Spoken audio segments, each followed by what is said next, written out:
Hi everybody, Dan Illman, Mike Beer, the DRF.com Formulator Race of the Day for Thursday, December the 15th. Race number 7 at the Big A. 6 furlongs on the inner dirt's an allowance race for New York breds. Let's take a look at the field.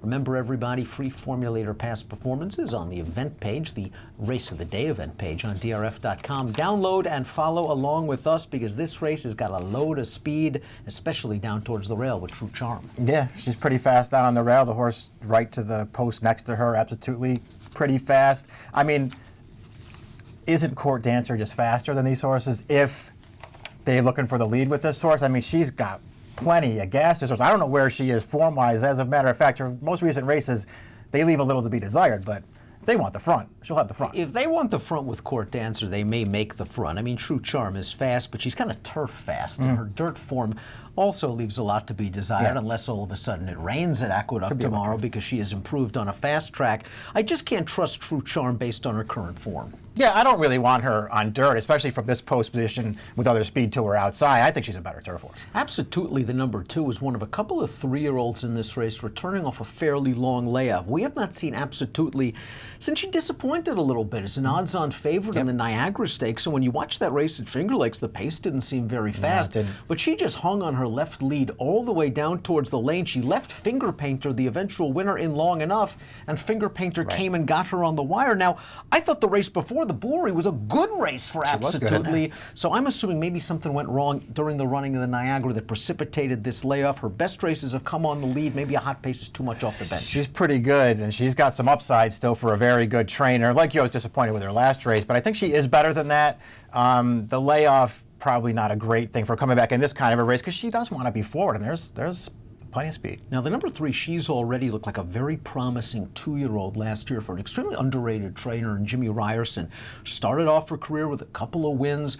Actually was the favorite in the Grade 1 for Azette, found a mile a little bit too far. Now, she hasn't really moved forward as a 3-year-old filly, at least from a Beyer speed figure standpoint. And I thought she received a very clever ride from Jose Ortiz last time out, who hustled into the turn to grab that pocket spot to save ground. Then she came out. The trip worked out very, very well for She's Already. What I do like about her, at least in this spot, well, she's going to have to improve, is the pace should be fast. It could set up for She's Already. She's comfortable from off the pace. Get another trip like she got in that last one, where the pace was pretty contested, and she got that, as you point out, a really good trip and ride from Jose Ortiz. I liked her a lot as a 2-year-old, and then I spent, I don't know, the first 3 or 4 months of this year making excuses for all of her races where I felt like she ran better than it looked, you know, one time after another.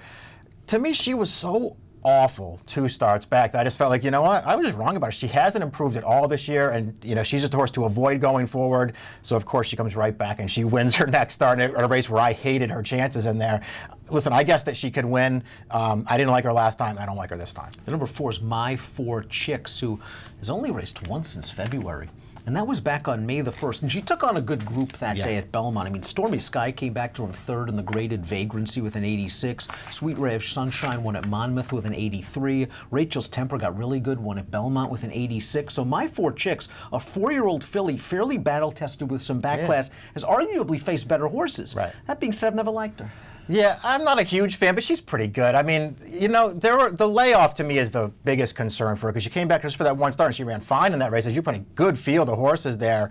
I mean, listen, her good race gives her a big look in here, and you just have to recognize the fact that she does not need the lead to win. She is one of the horses who can take advantage of a pace in this race.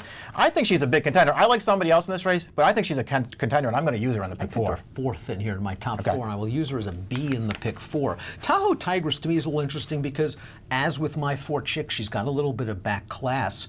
This is the first time she's raced at 6 furlongs since her career debut in 2012. She won that race. She's been plying her trade mostly at middle distances, 1-turn miles, and you feel maybe that's where she's most effective? I mean, I just prefer her as sort of that middle distance, maybe 7/8 to a mile around 1 turn. She really likes those kinds of races. I thought 6 could be a little sharp for her. I'm also, you know, I know she won last time and she's sort of been hanging around in all of her starts this year, but I look at her, I feel like she's lost a step or 2 lately. completely. It sort of it seems like she's plateaued at that 78 buyer level, along with She used she's to be faster already. than that. And you got to think they got to run faster to win at this level. Yeah. Maybe in the 80s. But Tahoe Tigers, if the pace is fast, she might be the one to come running with that last move late. We talked about Court Dancer. Maybe she's off form. She's got big speed. I wonder, and nothing against David Canizzo, Jason Service is a wizard first off the claim. And I just wonder if Court Dancer gets to the front and all of a sudden this pace doesn't materialize, this horse might last a lot longer than we expect. I'll say this.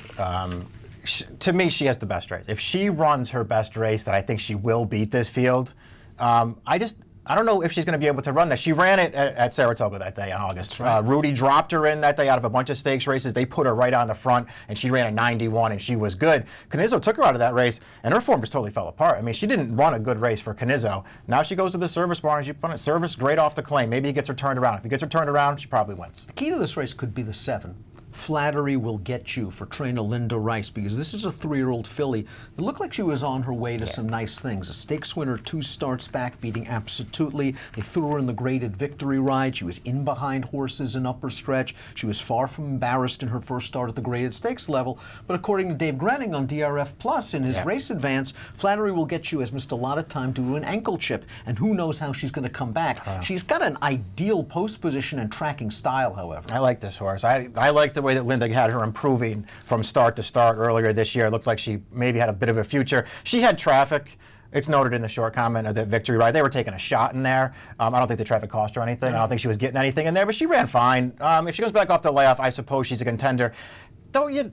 I don't know, maybe you don't agree with this. Don't you just sort of feel like she's a pretty good horse to take a little shot against here at a short price? I think at a short price. I think she's going to be a short price. And she's 3-1 on the morning line. I wouldn't be surprised if she's around that 3-1, 5-2 range. Yeah, she's good. These are big connections, Linda Rice and Jose Ortiz. And hey, she might have the most upside, might have the most future of any horse in this race. Yeah. But off the laugh, we have no idea what we're going to get. I mean, she did have ankle surgery and she's been away. And she's facing some hard-hitting older and horses some pace for the too, first which time. is the thing. And she's going to be chasing not a that she fast needs pace. the lead, but yeah, off that layoff and the injury and a fast pace to deal with too, it feels like there's plenty of things working against this horse. Let's talk about Frosty Margarita, who won 2 stakes races over the inner dirt last year, and maybe getting back to the inner dirt's going to get her back to the winner's circle, because last time out, that was a pretty fast pace, I thought, in the New York Stallion Series, and she took this thing over on the far turn. She had a big lead, and she just got tired late, and it's not like some bum ran her down on the stretch. Highway Star is much improved. I agree with all that stuff. That's why I like her in this race. That's why I picked her in this race, and that's why I'll bet her if she's any kind of halfway decent price in here. I thought she ran great last time,